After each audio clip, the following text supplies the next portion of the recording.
Graças a Deus. Você trouxe a Bíblia, não é isso, irmão? Graças a Deus por isso. Então estamos seguindo aí nesta série de mensagens, sacerdotes e levitas como tipo da igreja. Vamos continuar trabalhando com textos do Antigo e do Novo Testamento, ok? Primeiro texto para nós trabalharmos nessa manhã, 2 Crônicas capítulo 29, verso 16. Abra sua Bíblia em 2 Crônicas.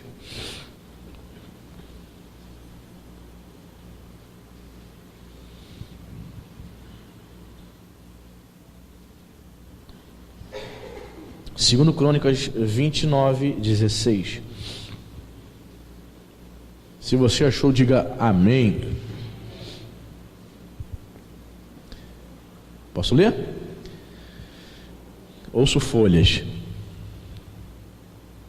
Diz assim a palavra de Deus: os sacerdotes entraram na casa do Senhor, repita comigo, para purificar, e atiraram para fora, ao pátio da casa do Senhor, toda a imundícia que acharam no templo do Senhor, e os levitas a tomaram para levarem fora ao ribeiro de Cedron. Imundícia aqui, irmãos, refere-se a imagens, ídolos, né? Israel havia sido corrompido, então os levitas fizeram uma limpeza na casa de Deus para tirar toda aquela imundícia, as idolatrias, né, de dentro da casa do Senhor. Purificação, ok? Vamos para o Novo Testamento? Vamos para 2 Coríntios, capítulo 6, verso 16.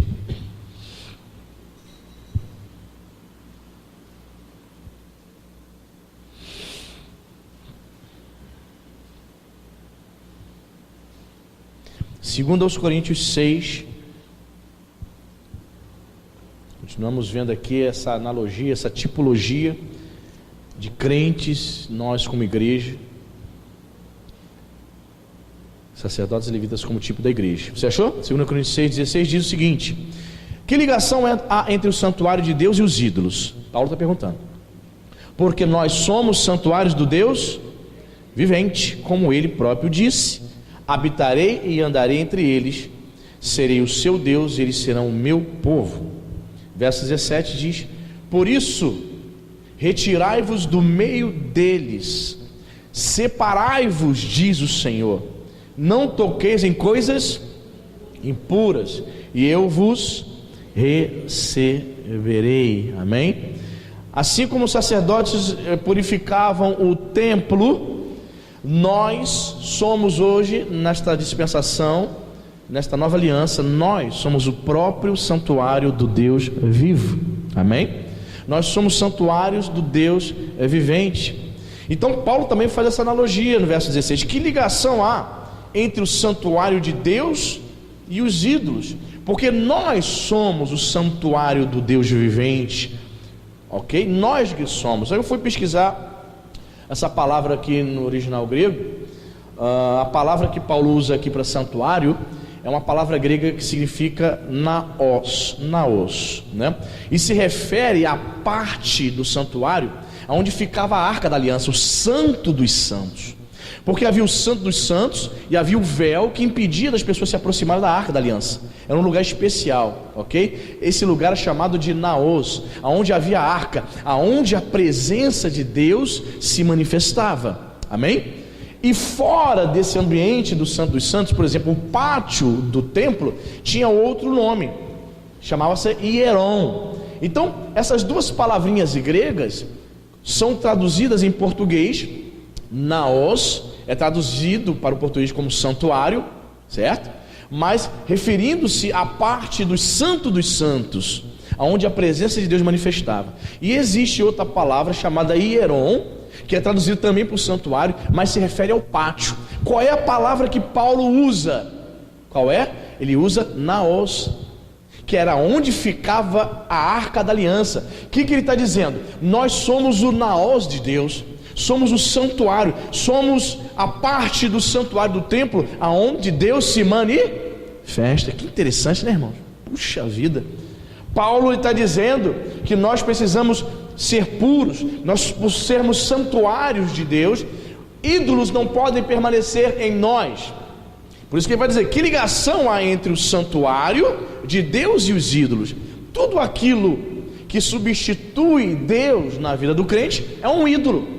Quando se fala de idolatria, muitas vezes a gente só acha que é idolatrar uma pessoa, um cantor, um jogador, um artista. Não necessariamente. Ou uma imagem de escultura parecida, São Jorge. Não. Não é somente isso, não. Tudo aquilo que está relacionado a esse mundo e substitui, nós damos muito mais atenção a essas coisas do que ao próprio Deus. Estas coisas, ou esta pessoa, se tornou um ídolo na nossa vida. Amém, irmão? Então é necessário purificação. Por isso, no verso 17, Paulo vai dizer, ele diz, por isso, o que ele diz? Olha o recado dele, olha a ordem dele para a igreja: retirai-vos do meio deles. De quem? Do meio dos incrédulos, daqueles que estão contaminados pela idolatria, pelo pecado. Ele diz para os crentes: separai-vos. Retirar-se e se separar. Estava pregando aí numa dessas quintas-feiras e entrou nesse contexto, né, da questão: como é que pode? O crente vive nesse mundo. Então Paulo, num momento, ele diz que nós não podemos viver para esse mundo, mas no outro momento ele diz que a gente não pode sair do mundo. Paulo está doido, está maluco? Não.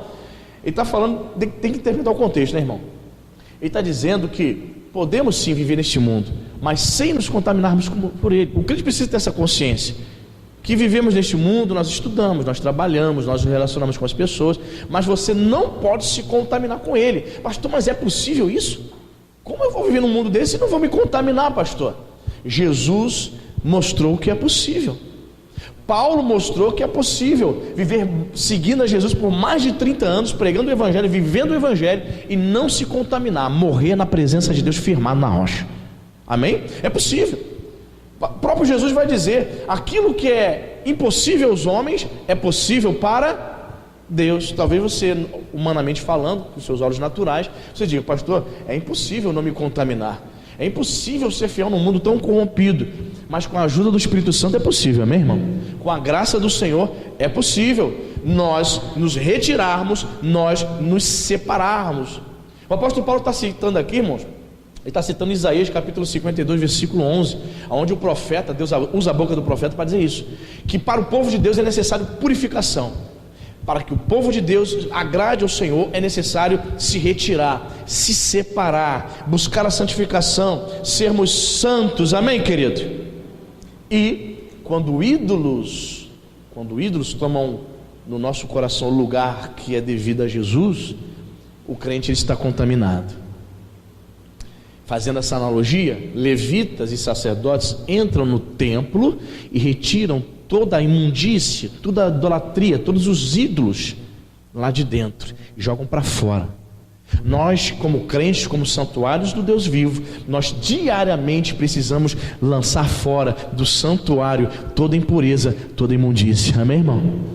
Quando se fala de impureza, nós brasileiros nos vem normalmente à mente impureza sexual. É isso? Também, mas é muito mais do que só impureza sexual. Tem gente que não pensa quase não pensa em sexo, sabia? Ela é muito difícil ser tentada na área sexual, mas na área de fofoca, de inveja, de maledicência, ela é um instrumento. A língua dela todo dia ela empresta para o diabo. É impressionante. Então ela não é impura no quesito sexual, ela não pensa com besteira, em adultério, em fornicação, ela tira de boa.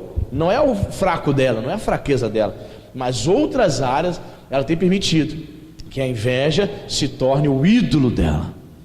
Está permitindo que a maledicência se torne o ídolo dela. Você entende, irmão? Então muito cuidado. Todo tipo de ídolo é aquilo que substitui Jesus em nossas vidas, em nossos corações. Aí voltemos para a pergunta de Paulo no verso 16: que ligação há? É uma pergunta retórica na qual você vai dizer: não há. Que a resposta é negativa. Que ligação há entre o santuário de Deus e os ídolos? Não há. Aí ele vai responder: porque nós Somos o naós de Deus, somos o santuário onde Deus se manifesta. Nós somos casa de Deus, amém, irmãos? É uma música antiga, a gente cantava em Lafayette, Fábio deve lembrar, Diácono Jorge. Nós somos a casa de Deus, sacerdote, né? Esqueci a letra, era da igreja, Comunidade Evangélica da Zona Sul. Somos casa de Deus, lembra disso? Rapaz, pastor Alexandre cantava todo domingo essa música. Caramba, olha, a gente cantou tanto essa música em 2003, 2004, 2005 ali, nesses anos assim. E de fato, irmãos, é para expressar essa verdade aqui. Somos santuário de Deus, não pátio. Paulo não usa a palavra que se refere ao pátio, não. Paulo usa a palavra no qual se refere o santíssimo lugar, o lugar onde ficava a arca da aliança, onde somente o sumo sacerdote entrava quantas vezes por ano? Uma vez no ano, só ele. O que separava a arca da aliança? O que escondia? O véu, que era feito de linho puro. Amém, queridos? Só que quando Jesus morre na cruz do Calvário, o que acontece com esse véu? Se parte, amém? Então, somos casa de Deus. Então vemos essa analogia, amém? Vemos essa tipologia. No Antigo Testamento, o sacerdote entra no santuário para purificá-lo. Nós é que somos o santuário e precisamos nos purificar diariamente, amém, irmãos? Interessante aqui, na parte final do versículo 17, ele fala: não toqueis em coisas impuras e eu vos receberei. Ou seja, não se envolva com qualquer tipo de idolatria, não se envolva com as coisas que vão roubar a tua devoção da minha pessoa. Cuidado, não toque, não se envolva. Se você não tocar, se você se retirar, se você se separar, se você buscar purificação, se você buscar ser santo, eu te recebo. Amém, queridos? Deus recebe. Então o contrário é verdade. O crente que está impuro, o crente que já tem outros ídolos no seu coração, o que ocorre com ele? Deus não. O contrário também é verdade. Deus não recebe. Receber fala de ter comunhão. Eu não te recebo. Eu não quero ter comunhão contigo. Vamos supor que você vai lá na minha casa, num horário que eu não estou esperando e nem esperava a sua visita. Aí você vai tocar a campainha. Pim-pom. Tocou a campainha? Nem tem campainha em casa. Mas, vamos ver. Tim-tom. Aí eu falei assim: quem está aí? É o Guará. Diga para ele que eu não recebo. Não quero receber ele. Estou cansado, estou com dor de barriga, não quero receber ele. Estou disponível. Ou seja, eu não quero dialogar, não quero ter intimidade. Então eu não recebo. Pois bem, o indivíduo que está contaminado pela idolatria, pela impureza, Deus não, o Senhor não vai ter comunhão com ele. Não é porque o Senhor não quer, é porque o indivíduo tocou em coisas impuras. Daí vem a ordem: não toqueis em coisas impuras. Não se envolva com tudo aquilo que rouba a devoção que só cabe ao Senhor Jesus. Amém, queridos? Graças a Deus. Segundo texto, voltemos para o Antigo Testamento. Levíticos, vamos para Levíticos, capítulo 16.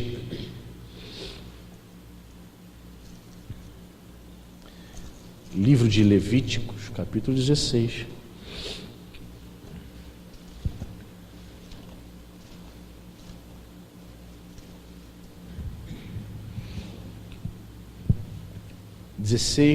Versículos 11 ao 13.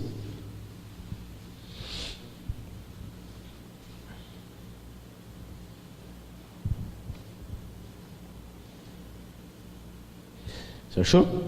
Levíticos 16, 11 diz: Arão fará chegar o novilho da sua oferta pelo pecado e fará expiação por si e pela sua casa. Imolará o novilho da sua oferta pelo pecado. Tomará também de sobre o altar o incensário cheio de brasas de fogo diante do Senhor, e 2 punhados de incenso aromático bem moído, e o trará para dentro do véu. Porá o incenso sobre o fogo perante o Senhor, para que a nuvem do incenso cubra o propiciatório que está sobre o testemunho, para que não morra. Então vemos aqui sacerdotes e levitas oferecendo, repita comigo, incenso. Muito bem. Vamos para 2 aos Coríntios. para vermos isso, esse cumprimento, essa tipologia. 2 Coríntios capítulo 2, versículo 15. Eu quero enfatizar outra questão aqui. Eu sei que o incenso é símbolo de oração, eu sei. Possivelmente você vê a sua mente também, achando talvez que eu fosse nesse texto de Apocalipse, onde o incenso é comparado à oração dos santos. Mas eu vou usar outro texto que também fala de incenso, para dar outra perspectiva desse cumprimento de sacerdotes e levitas, né, oferecendo incenso, e nós crentes, como incensários, podemos assim dizer, incensários vivos. 2 Coríntios 2,15, você achou? Olha o que Paulo fala: porque nós somos para com Deus, repita comigo, o bom perfume de Cristo. Algumas versões dizem o bom aroma, né? O bom perfume de Cristo, tanto nos que são salvos como nos que se perdem. Outra perspectiva de incenso aqui. Quando eu me converti, eu li esse texto aqui, eu achava, nós somos o bom perfume, eu me imaginava como um perfume da Natura. Então eu sou um bom perfume. Eu imaginava assim, então significa que onde eu passar com aquele perfume gostoso da Natura, da Boticário, eu estou exalando esse perfume. Tem nada a ver com perfume de usar, cosmético, gente, tem nada a ver. De que se refere então isso aqui, pastor? Bom perfume de Cristo. Paulo está comparando os crentes aqui ao próprio incenso, a incensários vivos. Qual era a visão aqui? Qual é a ilustração que Paulo usa aqui? Você sabe que Paulo vivia num contexto do Império Romano, não é verdade? Então, eu escrevi o seguinte aqui, espalhava-se naquele tempo incenso ao longo de um desfile militar, certo? Desfile militar de um general romano que voltava da batalha, né, vitorioso. Então espalhava-se incenso. Então, durante o desfile do general com os prisioneiros e com os soldados vencedores, os romanos espalhavam incenso, e aquele aroma pesado, todo mundo sentia. Ficava um cheiro de incenso durante o desfile, o general entrando na cidade de Roma, ok? Cheiro muito forte. Paulo traz à sua memória essa imagem. Então ele vai dizer o seguinte aqui, olha o que Paulo vai dizer no versículo 16. Para com estes, cheiro de morte para a morte, para com aqueles, aroma de vida para vida. Quem, porém, é suficiente para estas coisas? Paulo está dizendo o seguinte, a imagem é a seguinte: as pessoas que estavam ali, prisioneiras, naquele desfile militar dos generais, elas estavam caminhando para a morte. Perfeito? Mas o general e seus soldados vencedores caminhavam para a vida, para receber glória do imperador. Estavam voltando de uma batalha no qual eles já eram vencedores. Paulo pega essa ilustração, essa imagem, e joga no contexto da fé cristã. Então ele está dizendo que nós somos incensários, nós exalamos o bom perfume, nós exalamos aquele cheiro do incenso, porque o incenso, irmãos, a fumaça era produzido por especiarias que traziam aquele cheirinho, né? Para alguns enjoativos, outros é bom, mas o que importa é que havia um bom perfume. Geralmente os incensos traziam bons perfumes. Então Paulo está dizendo, nós somos esse incenso, ok? Verso 15, vamos repetir aqui: porque nós somos para com Deus o bom perfume, somos o incenso de Cristo, tanto nos que são salvos como nos que se perdem. Paulo está dizendo que nós, como tipo desse incenso, nós exalamos o perfume de Cristo, que seria o que? A mensagem do Evangelho. Para aqueles que rejeitam a mensagem do Evangelho, morte. Para aqueles que aceitarem a mensagem do Evangelho, vida. Paulo era um cara inteligente, né, irmão? Olha de onde que ele extrai essa ideia. Olha só. Ele compara os crentes ao incensário que os romanos espalhavam, o cheiro. Então ele está dizendo, nós espalhamos esse cheiro, o bom perfume de Cristo. Ele compara o cheiro do incenso ao perfume que o crente exala, ou seja, o testemunho do crente, a mensagem que o cristão porta, que é a mensagem do Evangelho. Você está entendendo, irmão? Ou está sendo difícil? Não? Por isso que você está no culto de ensino, amém, irmão? Para a gente se aprofundar. Eu sei que é até difícil até para explicar, mas vamos lá. Nós somos o bom perfume, nós somos incensários vivos, nós exalamos esse perfume. Aí vai falar, para aqueles que se perdem, cheiro de morte, para aqueles que são salvos, cheiro de vida. fazendo essa ilustração, comparando aos soldados que vinham cativos, escravos, que iriam caminhar para a morte, iriam ser lançados nas arenas, né, para serem mortos pelos gladiadores, e os soldados que vinham dessa batalha seriam o que? Representando aqueles que têm a vida, seriam poupados porque vieram de uma batalha e receberam a vitória. Então Paulo faz esta analogia. Vamos tentar contextualizar, vamos lá. A mensagem que eu e você portamos através do nosso discurso e através da nossa vida, porque a nossa vida também é uma pregação do Evangelho, amém, irmão? A maneira como você vive também é uma maneira de você pregar. Para muitas pessoas vai ser uma mensagem, vai ser cheiro de morte, porque infelizmente você conhece pessoas, eu conheço pessoas que a gente fala de Jesus para ela e a gente vai ficar falando de Jesus para ela até ela morrer e ela não vai ser salva, e ela não quer nada com Jesus, ela não vai querer salvação. Então a mensagem que você proclama, o estilo de vida que você vive, para ela é cheiro de morte, ela tem aversão, ela não quer esse estilo, ela não quer aceitar essa proposta do Evangelho no qual você vive. Então para ela cheira, exala a morte. Que morte? Morte eterna. Quando ela partir, ela parte sem salvação. Mas por outro lado, há pessoas que convivem com você, que você vai exalar esse perfume, você é o próprio incenso de Deus aqui na terra. Essas pessoas vão aceitar a mensagem que você prega e no qual você vive, e para elas será um cheiro de vida, vai exalar vida, ou seja, porque ela vai aceitar a mensagem da cruz, ela vai se converter. Irmãos, é muito lindo quando você, através da sua mensagem, através do seu testemunho, você consegue trazer uma pessoa para a casa de Deus e trazê-la para os pés de Jesus. Você ganhar uma alma, sabe? Você ganhar uma alma para Jesus e você discipular ela e ela crescer, o sujeito se tornar um pastor, uma esposa de pastor. Imagina, quando eu fui evangelizado com 15 anos, uma senhora da igreja batista, eu estava na rua, vindo da casa de um amigo, estava com o violão nas costas, vindo e tal, aí não era crente, aí ela falou para mim assim: Anderson, bom dia. Eu falei: bom dia, dona Maria. Ela: tudo bom, Anderson? Ela: menino, você toca violão. A senhorinha: você toca violão? Eu falei: toco.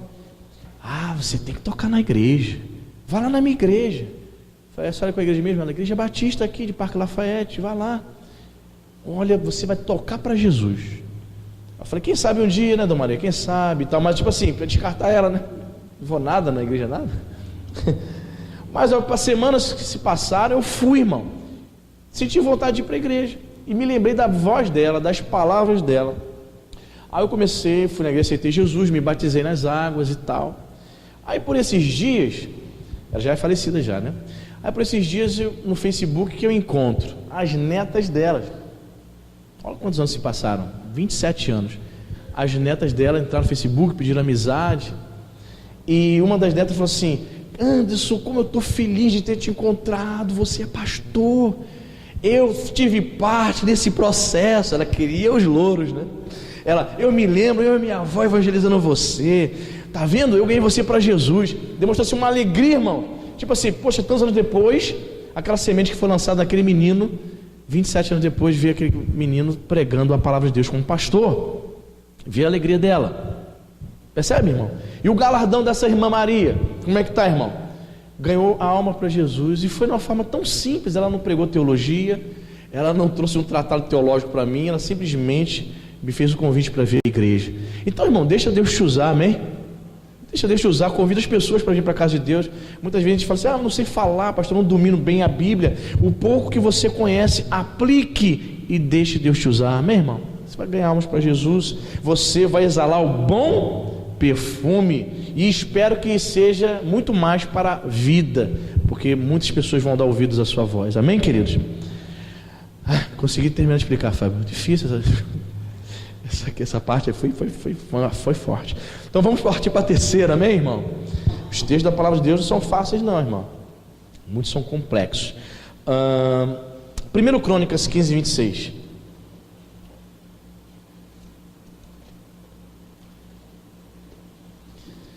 Mais um texto aqui, 1 Crônicas.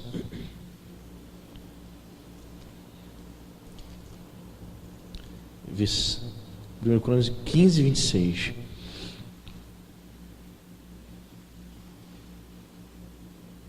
Você achou? 1 Crônicas 15, 26, bem sucinto, a palavra de Deus vai nos revelar algo tremendo. Olha, tendo Deus ajudado, algumas versões dizem socorrido os levitas, que levavam a arca da aliança do Senhor, ofereceram em sacrifício 7 novilhos e 7 carneiros. Tendo Deus, repita comigo, ajudado os levitas. Muito bem, vamos para Atos dos Apóstolos, Atos 26, 22. A Bíblia é tremenda, irmãos, às vezes passa batido, né? Textos, versículos que a gente lê assim, passa batido, mas o Espírito Santo fala tremendamente. Atos dos Apóstolos 26, Atos 26, 22, uma declaração de Paulo, irmãos, olha só, Atos 26, 22, achou?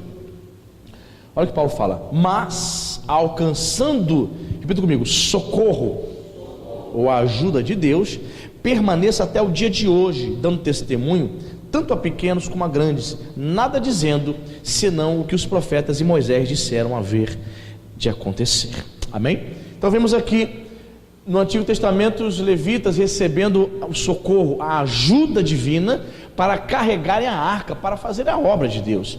Vemos aqui no Novo Testamento, servo de Deus Paulo, alcançando socorro para fazer a vontade de Deus. O que eu aprendo aqui, irmãos? Eu aprendo que o socorro de Deus, a ajuda de Deus, é o motivo de você e eu estarmos de pé agora, meu irmão. Veja que, literalmente, humanamente falando, quem é que carregava a arca nos ombros? Os levitas, certo? Eles não carregavam? Mas diz o texto ali que Deus ajudou os levitas a carregarem. Como é que foi isso? Deus se manifestou numa teofonia. Como é que foi isso? Está dizendo que Deus ajudou espiritualmente. Deus capacitou os levitas a carregarem a arca. O Senhor deu força.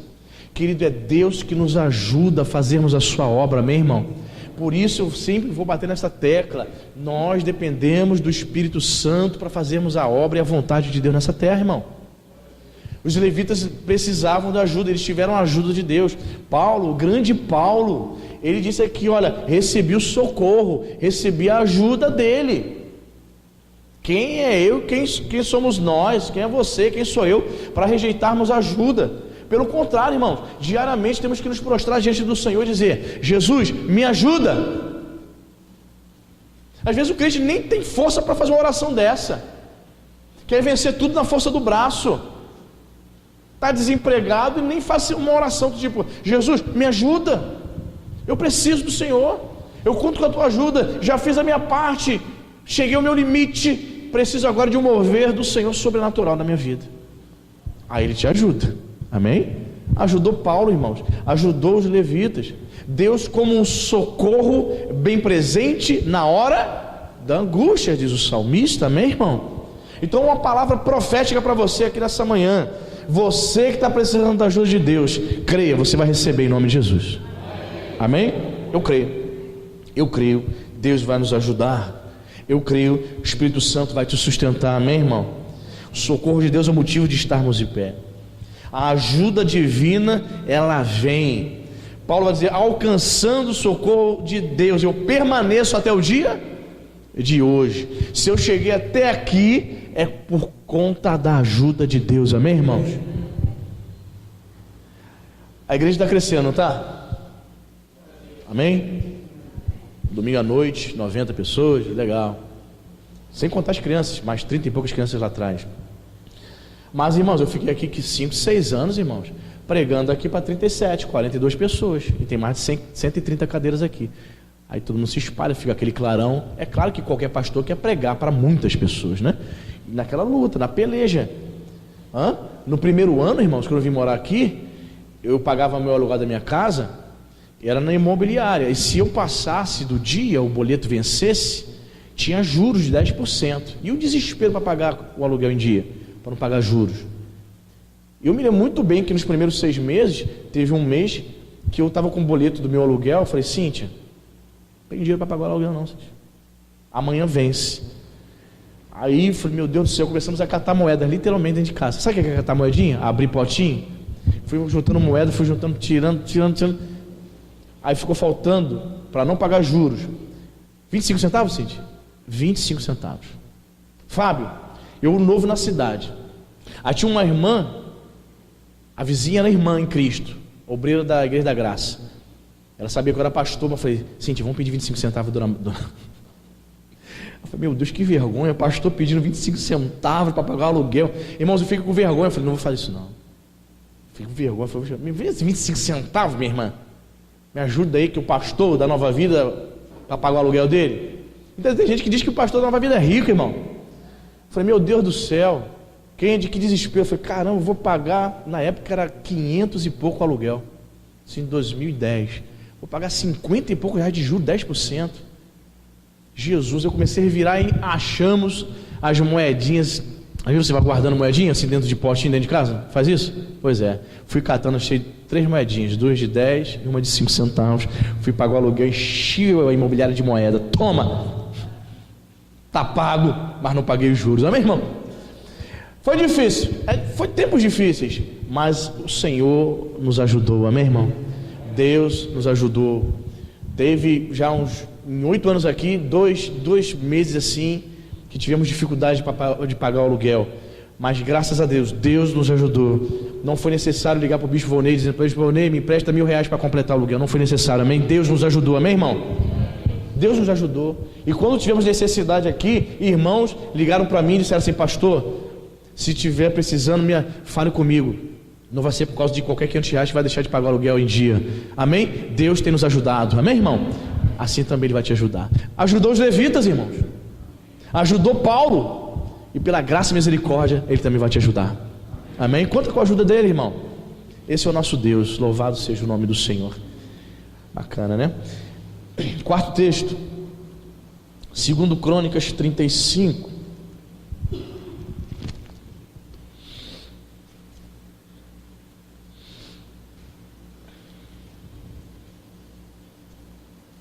Segundo Crônicas 35,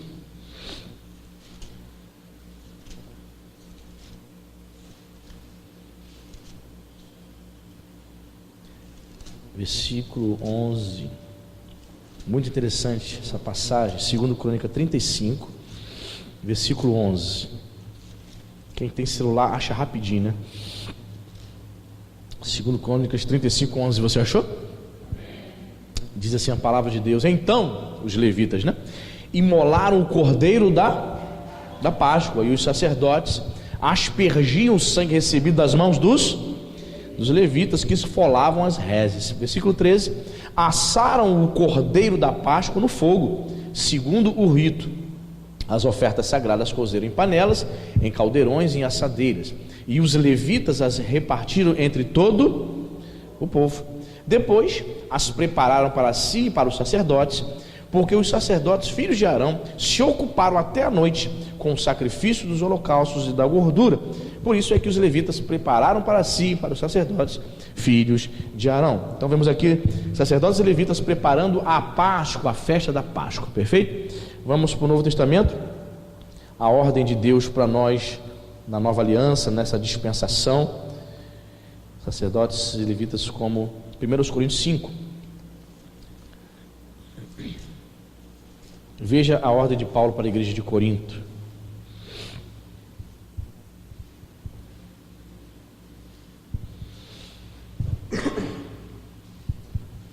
Você achou? 1 Coríntios 5, versículo 7 e 8. Achou? Amém? Olha o que Paulo diz: lançai fora o velho fermento, para que sejais nova massa, como sois de fato sem fermento. Pois também Cristo, nosso Cordeiro Pascual, foi imolado. Aí Paulo vai dizer no versículo 8: por isso celebremos que festa? A festa da Páscoa. Celebramos a festa não com o velho fermento, nem com o fermento da maldade e da malícia, e sim com os asmos da sinceridade e da verdade. Amém? Celebremos a festa, celebremos a Páscoa. Os sacerdotes e levitas do Antigo Testamento prepararam, celebraram a Páscoa. E na Nova Aliança, Paulo vai dizer que o mais importante na celebração da Páscoa é celebrarmos com os asmos da sinceridade e da verdade. Então vamos lá, versículo 7, vamos analisar. Lançai fora o velho fermento, para que sejais nova massa. Amém? O versículo 6 ele vai dizer: não é boa a vossa jactância, a vossa soberba. Ok? Não sabeis que um pouco de fermento leveda toda a massa? Paulo estava dizendo ali que havia algumas impurezas. No contexto aqui da epístola, tinha acontecido aqui um problema de um enteado ter relações sexuais com a madrasta. E Paulo chama a atenção da igreja de Corinto. Por quê? Porque a igreja de Corinto aceitou isso numa boa, não houve repreensão, não chamaram a atenção da madrasta, nem do enteado. E Paulo, sabe, estava muito indignado com isso. Então ele estava dizendo, ou seja, um pouco de fermento leveda toda a massa. Fermento na Bíblia, para quem não sabe, é símbolo de corrupção. Guardou isso? Em outro texto Jesus vai dizer assim: acautelai-vos com o fermento dos fariseus. Jesus estava dizendo nesse contexto que a doutrina dos fariseus era corrupta, não era autêntica, não era bíblica. Acautelai-vos com o ensino deles. Então fermento simboliza a corrupção, pecado ou falso ensino. No contexto que Paulo está falando para esta igreja, ele está ensinando o seguinte aqui, ó: o fermento, lançai fora o velho fermento, porque leveda, um pouco de fermento leveda a massa. Um pouco de corrupção, se não for tratada, se não for arrancada, vai levedar. O que é levedar a massa? Quem gosta de fazer bolo aí? Ah, o Peter, cadê o Peter? Gosta de fazer bolo, irmão? Bolo de cenoura? É bom, né? Bolo de laranja. E bolo de fubá? Jesus de Nazaré, que coisa. Bolo de fubá, um cafezinho de tarde, meu Deus, coisa de Deus. Mas se você errar a mão, o que vai acontecer? A gente chama aqui de issolor, não é isso? Fica duro, meu amigo, parece até um tijolo, dá até para botar um concreto, fazer uma casa, não é isso? Fica ruim, fica duro, fica solado. Minha mãe solava os bolos, solou. Ela come assim mesmo, menino. Mas era ruim. Tem gente que não acerta a mão, mas tem gente que tem mão boa para fazer bolo. Então Paulo está dizendo o seguinte: olha, um pouco de fermento leveda. Cuidado com essa postura de não censurar o pecado, de não corrigir o erro. Tem igrejas que o líder, o pastor, não censura o erro. Está havendo um monte de coisa errada na igreja. Às vezes o pastor fica na mão dos membros que estão fazendo coisa errada, porque depende do dízimo do povo. Ele sabe que se perder aquele irmão que dá dízimo de R$2.000, caramba, vai quebrar no meio a igreja. Vai perder esse irmão aqui. Então o irmão está fazendo um monte de desgraça na igreja. Ele fica com medo de repreender. Então o pastor está permitindo que um pouco de fermento levede toda a massa. Vai solar a massa, vai solar o bolo. Nós não podemos permitir que a corrupção venha levedar a massa. Amém, irmão? Fermento velho. Paulo está falando que isso é fermento velho, é o fermento da malícia, da corrupção. Não é isso que diz o verso 7? Lançai fora o velho fermento, para que sejais nova massa, como pois de fato sem fermento. Pois também Cristo, nosso Cordeiro Pascual, foi imolado. Por isso celebrem a festa, comemorem a Páscoa, não com fermento velho, nem com fermento da maldade e da malícia. Aí Paulo vai dizer: como é que eu comemoro e celebro a Páscoa hoje? Tendo o coração sincero, com os asmos da sinceridade e da verdade. Pães asmos, você sabe o que é pão asmo, né? Você sabe, né? Pão asmo é pão sem fermento. Então Paulo está dizendo que devemos celebrar a festa, porque Cristo é o Cordeiro Pascual. Comemoremos a Páscoa neste sentido espiritual. Em que sentido? Aonde não existe fermento, aonde não há corrupção no nosso meio. Pelo contrário, pães asmos da sinceridade e da verdade. Amém, irmão? Então, veja bem, vamos lá. Coração sincero. Você sabe que a palavra sincero, a origem da palavra sincero, você sabe a origem, né? A palavra sincero vem do termo latino sincera. Lembra disso? Lembrou? Lembrou, a irmã lembrou. A irmã, viu? Sincera, porque os atores, nos tempos da Grécia Antiga, eles iam atuar no teatro, então eles pintavam o rosto com cera para confeccionar as chamadas personas. O que é persona? Daí vem o termo personagem. Eram personagens. Então aquelas máscaras de cera formavam as personas. Então ele colocava aquela máscara de cera. Então dizia o seguinte: olha, tem que tirar a cera, tira a máscara, sai do personagem, seja autêntico, seja aquilo que você é, seja uma pessoa sincera. Daí vem a palavra portuguesa sinceridade. Paulo está falando que você e eu precisamos ser sinceros. Não seja uma coisa aqui na igreja e em casa outra. Amém, irmão? Tem gente que são pessoas santas, maravilhosas, mas em casa são pessoas extremamente perturbadas. Perturba a esposa, perturba o marido, perturba os filhos, perturba. Olha, dá muito trabalho. Misericórdia. Ele está dizendo: seja uma pessoa autêntica, procure ser transformado pelo poder de Deus, se alimente, celebre a festa com os pães da sinceridade. A pessoa falou uma coisa que você não gostou, fala com ela: olha só, pastor, o senhor falou um negócio aqui que eu não entendi. Eu já falei coisas aqui, irmãos, que chateou irmãos aqui. E o irmão, o que o irmão fez? Me procurou: pastor, isso. O que eu fiz? Não, de fato, dei mole, me perdoe. O bispo Volney já falou coisas lá que, na época que eu estava lá, que me pegou em cheio, arrasou comigo. Mas foi necessário sentarmos para o quê? Resolver. São os pães asmos da sinceridade. Aí vamos avaliar: o que foi dito? Isso. De fato, não foi legal a colocação, me perdoe. Entende, irmãos? Temos que ser assim, para que possamos nos relacionar com autenticidade, sem cera, sem a persona, sem a máscara. Amém? Pães asmos da sinceridade e da verdade. Seja uma pessoa verdadeira.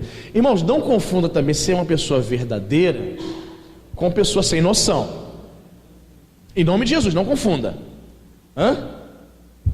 O seu cabelo, Guará, não gostei não, está arrepiado. Guará hoje já está na minha lista de exemplos da igreja, né? Seu cabelo, cara, eu não gostei do seu cabelo não. Parece que tem um boi lambeu muito feio. Só mais o meu. O meu é melhor que o seu. Cara, não importa se o irmão usou um gel estranho no cabelo, você vai ser sincero demais, super sincero. Não, pastor, mas eu estou falando a verdade, o cabelo dele está feio, pastor. Mas quem te deu o direito de chegar e dizer é o gosto dele? Deixa o camarada. Não é esse tipo de verdade que a Bíblia está dizendo, esse tipo de sinceridade. Está dizendo? A irmã só usa só essa calça jeans, ela já está andando sozinha. Sempre é a mesma. Sempre é a mesma. Já percebeu? Aí você fala um negócio desse: mas querida, essa é a minha condição, eu não tenho condição de comprar uma calça nova. Poxa, me magoou. Eu estou usando porque não tenho condições, né? Tem isso, né? Cíntia que falava, né, Cíntia? Tinha uma calça só na adolescência, né? Cíntia era assim. Calça da TCK, meu irmão. Uma calça só. Tinha que ficar lavando e esperar secar para ir para a igreja, irmão. Acontece, às vezes sua condição não permite. Né? Era uma situação recente, a rir, minha sogra fica triste. É verdade, né, senhor? Era uma situação, tempos difíceis. Aí a pessoa chega, tá vendo que a pessoa de repente, né, a condição dela e tal, aí chega: pô, irmão, você não tem outra calça não? Só usa essa. Não é esse tipo de verdade que Paulo está falando, não. Essas verdades que entram na vida alheia, essa sinceridade que se intromete na vida do irmão. Ei, não é isso que a Bíblia está dizendo não, irmão. Vigia, hein? Para você não ser uma pessoa entrona, sem noção, querendo entrar na vida alheia. Quanto ganha o irmão? E que mandou tu perguntar isso, irmão? Não, eu quero saber a verdade. A Bíblia está dizendo que eu tenho que celebrar a festa com os pães asmos da verdade. Eu quero saber a verdade. Qual é o teu salário? Para mim ter uma noção, para ver se tu está bem de vida. Que isso, irmão? Tem muito crente sem noção, cara. É impressionante. Então vigia, não é isso. Ele está falando da verdade embasada na palavra de Deus. Ele está falando da sinceridade de como crentes uns para com os outros. Houve treta na igreja, as ovelhas estão arrancando, sabe, pelo uma das outras, né? É tempo de sentar para se acertar. De vez em quando há uma batida de ovelha. Já viu ovelha no rebanho? No rebanho tem isso, as ovelhas se estranham, aí uma vai batendo a cabeça uma com a outra. Também acontece na igreja de vez em quando, irmão. As ovelhas se estranhando, aí o pastor tem que pegar, vem cá, vamos sentar, vamos conversar, senta aqui. Por que estão batendo cabeça uma com a outra?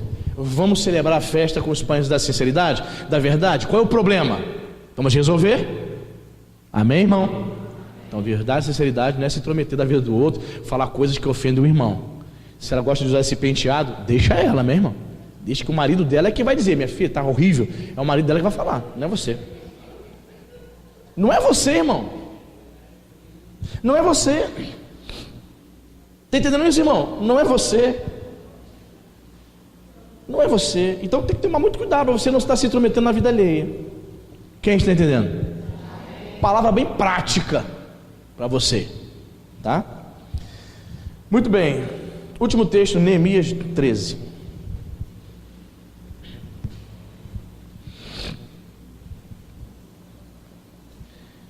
Neemias 13. Fica antes aí de Salmos, antes de Jó.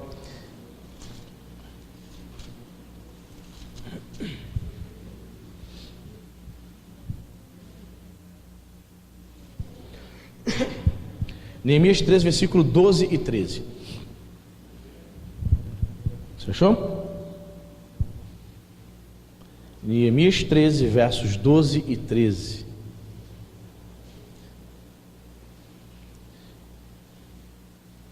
Diz assim a palavra de Deus, irmãos.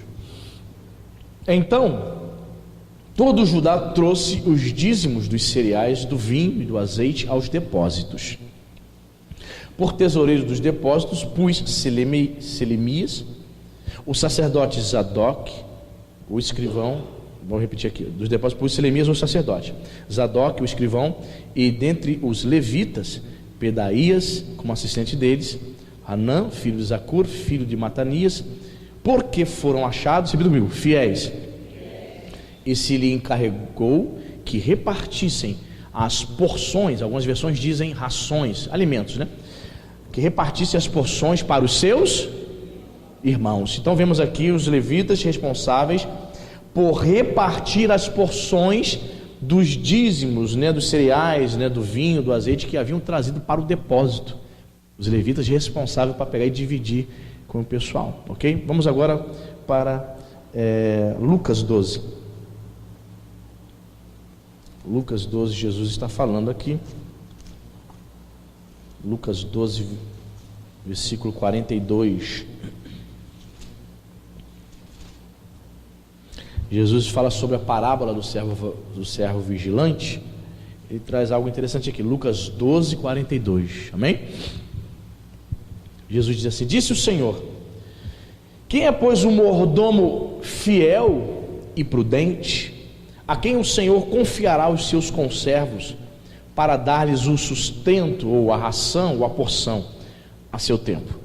Bem-aventurado aquele servo a quem seu Senhor, quando vier, a achar fazendo assim. Amém? Então vemos aqui no Antigo Testamento sacerdotes e levitas, homens fiéis encarregados de cumprir, né, com a ordenança do Senhor, de serem fiéis, né, responsáveis por trazer o sustento para os seus irmãos e tal. E vimos aqui no Novo Testamento Jesus trazendo essa parábola, a parábola do servo vigilante, no qual ele diz: quem é, pois, o mordomo fiel e prudente, a quem o Senhor confiará os seus conservos para dar-lhe o seu sustento? Nos tempos bíblicos, para quem não sabe, um dono, uma pessoa rica, uma pessoa que tinha posses, ela costumava escolher dentre seus escravos aquele escravo mais inteligente, mais capacitado, para se tornar o seu mordomo. Então não era mordomo como hoje no Ocidente, que você pagava salário, não. Eram escravos um pouquinho mais espertos, que os donos de terras, os seus senhores, colocavam como mordomos. Então era fiel ao seu senhor, era posto ali. E esse mordomo, esse escravo da casa, ele ficava também responsável por repartir as porções e sustentar os demais escravos, os demais funcionários daquele senhor. Então Jesus traz esse contexto, né, dessa época, para fazer a comparação de nós, crentes, como pessoas fiéis e prudentes, que têm a responsabilidade de cuidar das coisas do seu Senhor, para que quando ele voltasse de uma viagem, tudo estivesse dentro das normalidades. Você entende? Existem pastores titulares com igrejas grandes que precisam de pastores auxiliares, né? Por causa das demandas, da necessidade. Mas eu já fiquei sabendo assim, de histórias que tem pastores titulares que tem medo de sair, de viajar, ter que resolver alguma coisa, um congresso, ficar 15 dias fora da igreja. Pastor, por quê? Claro, deixa na mão do auxiliar, o cara quebra a igreja. Em todo sentido que você imaginar. Financeiro.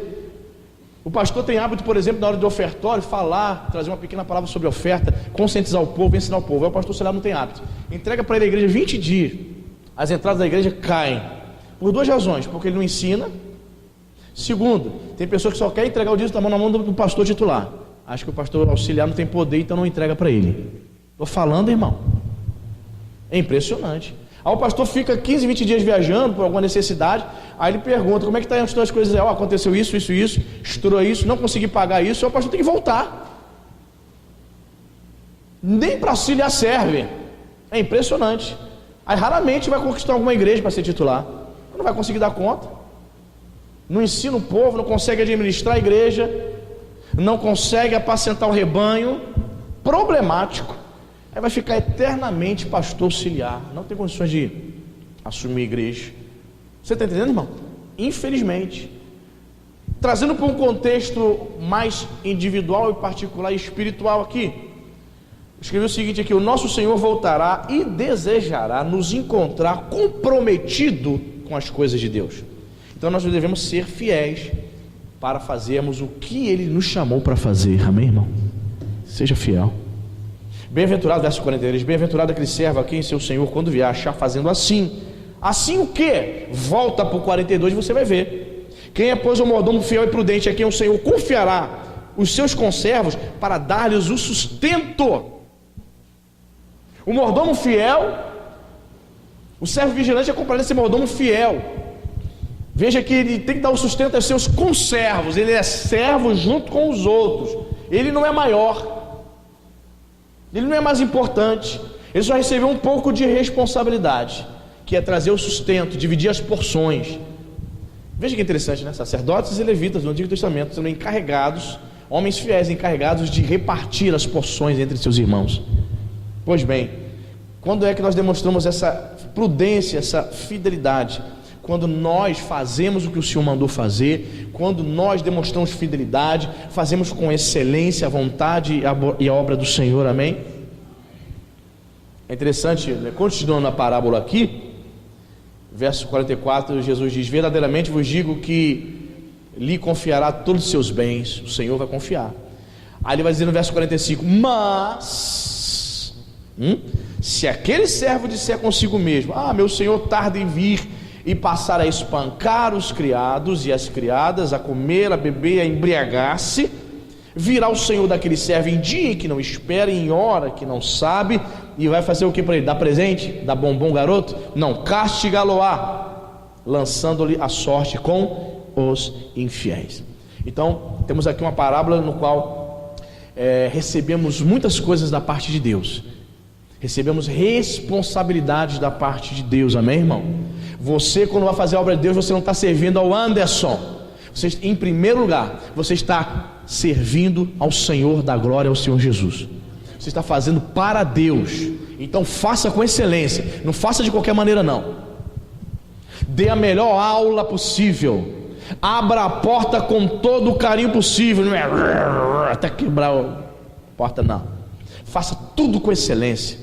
Varra a igreja com excelência, limpe o banheiro com excelência, reponha o papel higiênico do banheiro com carinho, com excelência. Faça o melhor para Deus.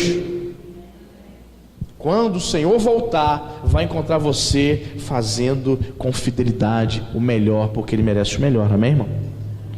Mas se o servo disser: meu Senhor tarda, aí não vai voltar agora não. Aí começa a fazer tudo de qualquer forma. Mas meu Senhor tarda em vir, passar a espancar os seus conservos, começar a maltratar os irmãos, se achar o melhor, começar a tratar as pessoas com ignorância, com arrogância. Tem gente que é muito ignorante. Tem pessoas que só sabem maltratar as outras. Não é assim que se trata os irmãos, né?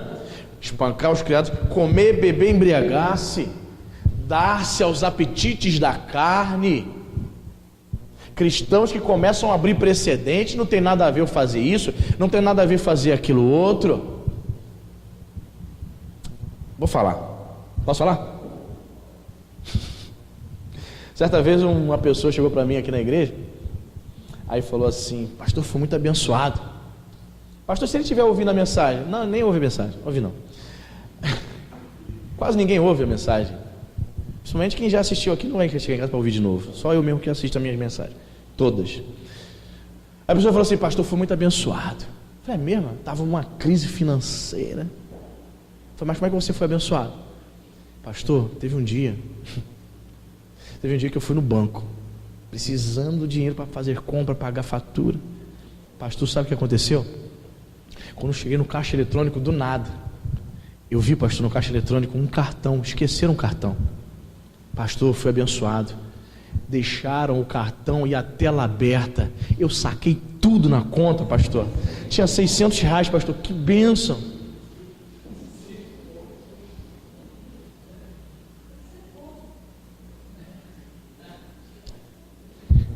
Eu conheço isso como roubo, mas ele entendeu que foi bênção. Então, queridos, note bem: se o servo começar a comer, beber, a se embriagar, ele vai ter noções equivocadas, ele vai confundir maldição com bênção. Irmão, qual é a postura do crente? Você achou um cartão ali, de imediato você vai chamar o funcionário. Tu está rindo? De imediato você vai chamar o funcionário, ou quando não, você tentar tirar.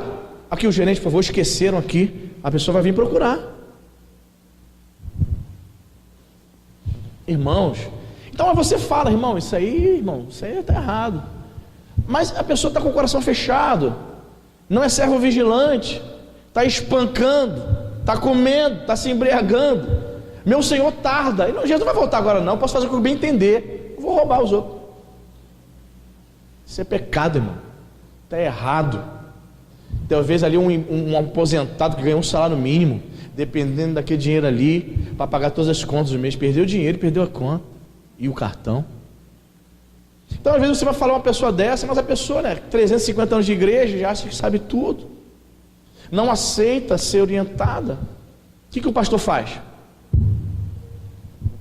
Só pede misericórdia. Jesus, misericórdia. Você entende isso, irmão? Então temos que vigiar, porque tem gente achando que maldição é bênção. Não, surgiu, eu estava precisando pagar minhas contas, então deram um mole, então é meu. Não, gente, tinha um cartão ali, estava no banco, tem o nome da pessoa, tem um funcionário do banco ali, tinha um gerente que você pode chamar. Quem está entendendo? Isso é complexo, irmão. Então vigia na terra, crente, amém? Não, de repente aí você, como crente, chega civil lá na tua porta. Seu Astolfo das Tamancas, é o senhor mesmo? O senhor está preso, o senhor roubou aqui o cartão, assim, sabe? Não, mas eu pensei que eu fui abençoado, até deu testemunho. Não, isso não é testemunho não. Isso está errado. Isso é pecado. Isso é espancar os conservos, comer, beber, se embriagar e não se importar com a volta do Senhor. Quem está entendendo? Amém?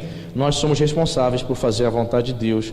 Quando o Senhor voltar, que Ele possa nos encontrar fazendo a vontade do seu Senhor. Amém, queridos? Vamos orar? Fique de pé em nome de Jesus. Irmão, a gente ri, mas é um negócio sério, né? Essa é uma noção de que você percebe que o seu pastor ouve. Isso é só uma pequena noção. Vamos orar, né? Só misericórdia. Senhor Jesus, Pai, nos ajude a sermos esse servo prudente, fiel, Pai. Nós não queremos celebrar, meu Senhor, a festa, a Páscoa, celebrar o Cordeiro Pascual, Senhor, com o fermento da maldade, da malícia. Senhor, nós não queremos estar na igreja, mas tão cegos, meu Pai, para acharmos que uma maldição é bênção. Meu Deus, em nome de Jesus, que o Senhor possa tirar as escamas espirituais, Senhor, dos crentes, Pai. Senhor, crentes enganados, crentes que estão contaminados com os ídolos desse mundo, e a palavra do Senhor diz claramente: retirai-vos, separai-vos, não toqueis em coisas impuras. Em nome de Jesus, Pai, nos ajude, meu Deus, a estar alinhado com a Tua palavra. Sim, meu Pai, nós vimos aqui nessa manhã que o Senhor ajudou aos levitas a carregarem a arca. Pai, nos ajude, Senhor, a continuar de pé, Pai. Nos ajude em nome de Jesus a honrarmos o Senhor aqui nessa terra, nessa vida, a dar testemunho fiel do Senhor. Nos ajude a colocarmos em prática, Senhor. Temos aprendido tantas coisas, mas eu percebo que a grande dificuldade de muitos é que conhecem, sabem, mas não colocam em prática, Pai. Ajuda esse meu irmão, ajuda essa minha irmã. Talvez seja uma limitação dela, talvez seja uma limitação dele. Ajude-o em nome de Jesus, pois queremos ser como este mordomo fiel, que quando o Senhor voltar, seja encontrado, sim, sustentando os seus conservos, sustentando os seus irmãos. Em nome de Jesus, Pai, ajuda o teu povo. Dá-nos, meu Pai, essa graça de celebrarmos a festa com os asmos da sinceridade, sim, com os asmos da verdade. Senhor, que todo e qualquer resquício de fermento, de corrupção, seja arrancado do nosso meio em nome de Jesus. O servo Paulo disse: Pai, um pouco de fermento leveda toda a massa. Senhor, livra-nos, meu Pai, desse fermento que corrompe, desse fermento, Senhor, que vai contaminando todo o corpo, toda a massa, em nome de Jesus, Pai. Que nós possamos estar atentos a essas coisas, que nós possamos ter olhos espirituais, Senhor, para percebermos quando a massa está levedando, Senhor.